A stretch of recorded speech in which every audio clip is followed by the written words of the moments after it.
Hello అండి, అందరికీ happy Friday. ఇది శ్రావణ శుక్రవారం, మొదటి శుక్రవారం కదా. ఇంకా ఇంట్లో అయితే అన్ని క్లీనింగ్ అన్నీ అయిపోయిన తర్వాత ఇంకా దేవుడికైతే ప్రసాదం పరమాన్నం చేసి అది చల్లారుతుందని పక్కన పెట్టేసి ఇంకా దేవుడి రూమ్లో అన్ని క్లీన్ చేసుకొని ఫ్లవర్స్ పెట్టేసి ఇంకా ఫస్ట్ అయితే లక్ష్మీదేవికి 108 అష్టోత్తరాలతో ఇంకా పూజ అయితే చేసుకున్నానండి. నా దగ్గర ఫ్లవర్స్ ఎక్కువగా లేవు, అందుకే దవనం చెట్టు ఉంది కదా, దవనాలతో ఒక 50 అట్లా దవనం పెట్టి చేసుకున్నాను. మా హస్బెండ్ మా మామయ్యకి కొంచెం హెల్త్ ప్రాబ్లం వల్ల హాస్పిటల్కి వెళ్ళాడు, అందుకే ఇంకా ఫ్లవర్స్ అయితే లేవు.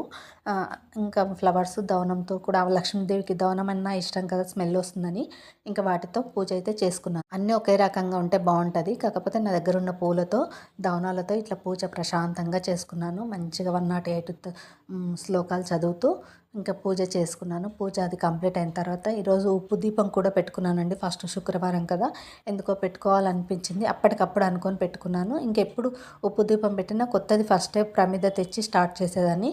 ఈ వారం అయితే నేను అప్పుడే అనుకున్నాను కదా, ఇది కూడా ఇంతకుముందు ఉప్పు దీపం పెట్టిన ప్రమిదనే, దాంట్లోనే మళ్ళీ కడిగి పెట్టేశాను.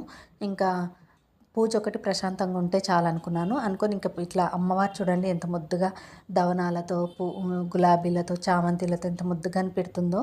ఇంకా పూజ కంప్లీట్ అయిన తర్వాత ఇంట్లో బయట కూడా మంచిగా ఇట్లా ప్రసాదాలు పెట్టి తులసమ్మ దగ్గర కూడా పూజ చేసేసుకొని మంచిగా ఇంకా పూజ అయితే ప్రశాంతంగా పిల్లలు పోయిన తర్వాత చేసుకున్నానండి. పిల్లలు ఉంటే అటు ఇటు హడావిడి అవుతుంది, అందుకే నేను ఇంక పిల్లలు వెళ్ళిన తర్వాత చేసుకొని ఇంక ఇంట్లో బయట అయితే పొగ వేసుకున్నాను. తులసమ్మ దగ్గర, ఇంట్లో దేవుడి దగ్గర, గుమ్మం దగ్గర.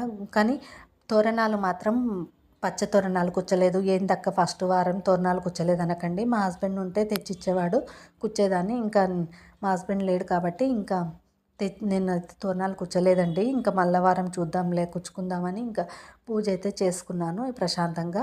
మీరు శ్రావణ శుక్రవారం ఏ వారం చేస్తున్నా, ఫస్ట్ వారమో సెకండ్ వారమో కామెంట్లో చెప్పండి. నేనైతే పూజ ఇలా సింపుల్గా చేసుకున్నాను.